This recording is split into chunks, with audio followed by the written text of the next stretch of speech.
അപ്പോൾ ഞാൻ herbal shampoo ഉണ്ടാക്കാനോ ഒരുക്കത്തിൽ സോപ്പിനട്ട് ആദ്യം അത് നന്നായിട്ട് കഴുകിയെടുക്കണം. കാരണം പച്ചമരുന്ന് കടകളിലൊക്കെയാണ് പൊതുവേ കിട്ടുന്നത്. ഓൺലൈനും അവൈലബിൾ ആണ്. ഓൺലൈൻ ചിലപ്പോൾ നല്ല വൃത്തിയുള്ളതായിരിക്കും കിട്ടുന്നത്. പച്ചമരുന്ന് കടയിൽ താഴ്ത്ത് വീണ് പറക്കിക്കൊണ്ട് വരുന്നതാണല്ലോ. അതുകൊണ്ട് ഒത്തിരി മണലും മണ്ണും ചെളിയും ഒക്കെ ഉണ്ടായിരുന്നു. അത് നന്നായിട്ട് കഴുകണം. കഴുകി കഴിഞ്ഞ് കഴിയുമ്പോൾ അത് നന്നായിട്ട് ആ ഡ്രൈ ആയിട്ടിരിക്കുന്നത് നന്നായിട്ട് സോഫ്റ്റ് ആവും അതിൻ്റെ തോട്. എന്നിട്ട് അതിൻ്റെ കുരു മാറ്റി നമ്മൾ അതിൻ്റെ മേലെയുള്ള ആ ഫ്രൂട്ട് ആ പൾപ്പ് മാത്രം നമ്മൾ എടുക്കുക. ഇത് ചെയ്യുമ്പോഴേ ഇത് പതഞ്ഞു തുടങ്ങും. നമുക്ക് ശരിക്കും അത് മനസ്സിലാവും ആ പൾപ്പിലാണ് എന്ന് കണ്ടോ, നല്ല സോപ്പ് പോലെ ഇങ്ങനെ പതഞ്ഞു വരുന്നുണ്ട്. ഇനി അതിന് ശേഷം നമ്മൾ ഒന്നും കൂടി ഇത് കഴുകിയെടുക്കണം. എന്നിട്ട് ഇതാണ് നമ്മൾ ഇതിൻ്റെ ടീ ഉണ്ടാക്കാനായിട്ട്, ഹെർബൽ ടീ ഉണ്ടാക്കാനായിട്ട് നമ്മൾ ഉപയോഗിക്കുന്നത്. ഇപ്പോൾ ഈവൻ ഞാനിത് വെച്ച പാത്രം കപ്പ് ഉണ്ടല്ലോ, അതിൽ കുറച്ച് ചായക്കറിയൊക്കെ ഉണ്ടായിരുന്നു, അതൊക്കെ നന്നായിട്ട് പോയി.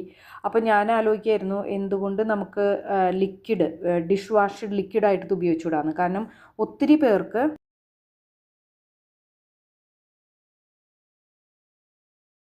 സോപ്പിൻ്റെ അലർജി ഉണ്ട്. ഡിഷ് വാഷ് ലിക്വിഡ് ആയാലും സോപ്പായാലും ഒക്കെ പാത്രങ്ങൾ കഴുകുമ്പോൾ ഗ്ലൗസ് ഉപയോഗിക്കുന്ന പരിപാടി നമുക്ക് പൊതുവേ ഇല്ലല്ലോ. അപ്പോൾ അതുകൊണ്ട് തന്നെ ഈ കുഴിനകം കുത്തലും ഭയങ്കര സ്ട്രോങ് ആയിട്ടുള്ള ഡിറ്റർജൻറ്റ് ഉപയോഗിക്കുമ്പോൾ പ്രശ്നങ്ങളുണ്ടാവാറുണ്ട്.